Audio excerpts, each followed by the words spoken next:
നോമ്പ് 11-ന് എല്ലാ വർഷവും എനിക്കൊരു നോമ്പുറ ഉണ്ടാവും.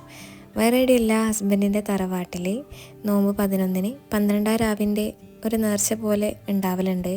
പള്ളിയിലേക്ക് ഫുഡ് കൊടുക്കലും നമ്മളെല്ലാ ഫാമിലീസ് മെമ്പേഴ്സും ഒത്തുകൂടി ഒരു നോമ്പുറ ഉണ്ടാവലുണ്ട്. അപ്പോൾ അതിനായിട്ട് ഞാൻ ഉണ്ടാക്കിയതാണ് ഇറച്ചിയട. എല്ലാവരും ഇതേപോലെ ഓരോരോ സ്നാക്ക് കൊണ്ടുവന്നിട്ടുണ്ടായിരുന്നു. ഒരുപാട് സ്നാക്ക് ഉണ്ടായിരുന്നേ. അതെല്ലാം ഒന്ന് അടുത്തി ഇതേപോലെ അറേഞ്ച് ചെയ്ത് വെക്കലാണ്. തറവാട്ടിൽ ഈ നോമ്പുറ വെക്കുമ്പം വേറെ തന്നെ ഒരു വൈബാണെന്നല്ലേ.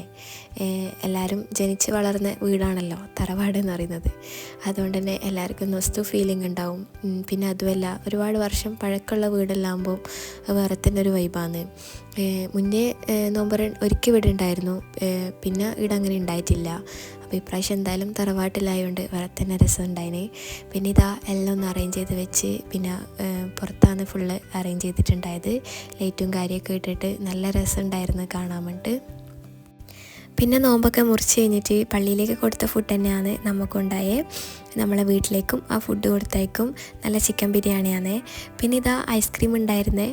കുട്ടികളൊക്കെ ഐസ്ക്രീമിൻ്റെ ബാക്കിലായിരുന്നു, അത് കഴിയുന്നവരെ. എൻ്റെ വീഡിയോയിൽ ഏറ്റവും കൂടുതൽ ഞാൻ കാണിക്കാൻ ആഗ്രഹിച്ച ഒരാളാണിത്. ഇതാണ് ജയാൻ. എന്നെ ഏറ്റവും കൂടുതൽ സപ്പോർട്ട് ചെയ്യുന്ന ഒരാളാണ്.